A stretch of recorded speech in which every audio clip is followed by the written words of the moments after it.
This is Kenneth Wong, contributing editor for Desktop Engineering magazine. Less than a week ago, I was in Mandalay Bay Hotel in Vegas, among the estimated 6,000 people who had flown in for Autodesk University 2009.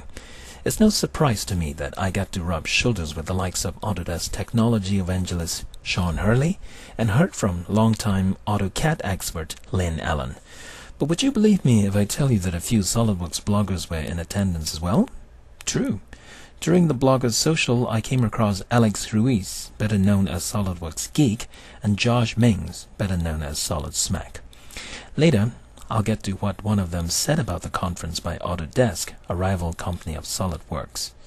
Well, let's review some of the news that came up from the convention floor first. On the first day of the event, Autodesk officially released a technology preview of Autodesk Inventor Publisher.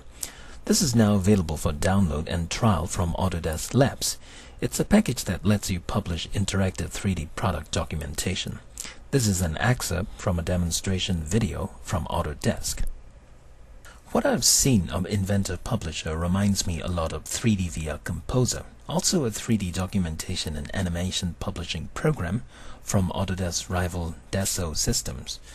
I've already filed a video report on 3D via Composer, but I plan to do a comparative review of Autodesk Inventor Publisher and 3D via Composer, so look for it in my virtual desktop blog soon.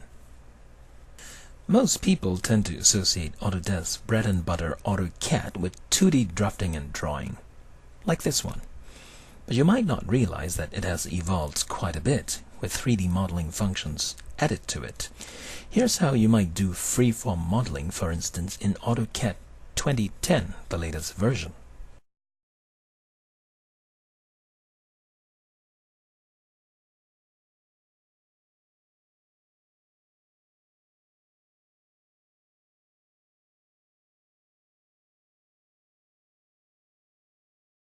The most important issue that emerged from Autodesk University this year, in my view, wasn't a product, but rather an idea. It's cloud computing, or remote computing using the power of the internet.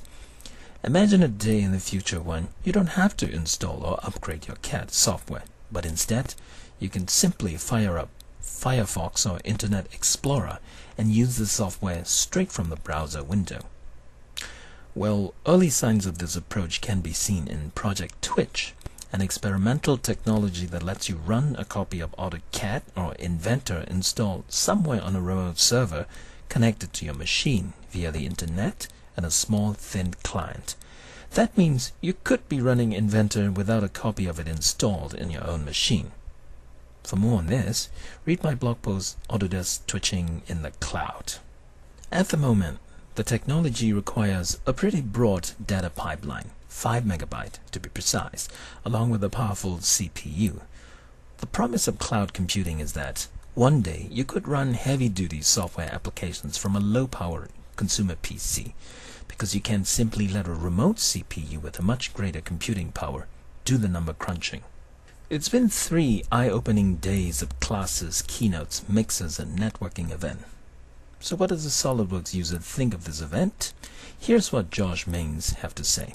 You'll have to excuse the background noises because he gave me this quote right smack in the middle of the casino floor, just a few feet away from the slot machines. I am very impressed, for one, and it's just exciting to see sort of catch up with technology I used to use, some of the programs I used to use, see what's coming out.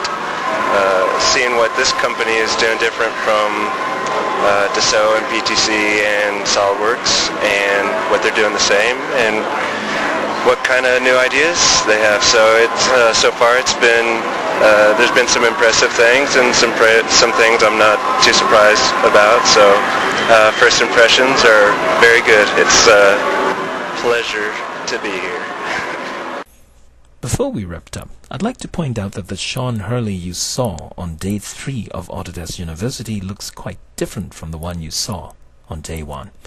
That's because Sean has graciously shaved off his hair to raise money for the Susan Komen Breast Cancer Foundation, so I'd like to applaud Sean for his charitable spirit. You know, come to think of it, I think Sean's new hairdo suits him a lot better. and my bias has nothing to do with the fact that I happen to wear the same hairdo. Till next time, this is Kenneth Wong for Desktop Engineering Magazine, bidding farewell to the room in Mandalay Bay that has been his office for 3 days in Vegas.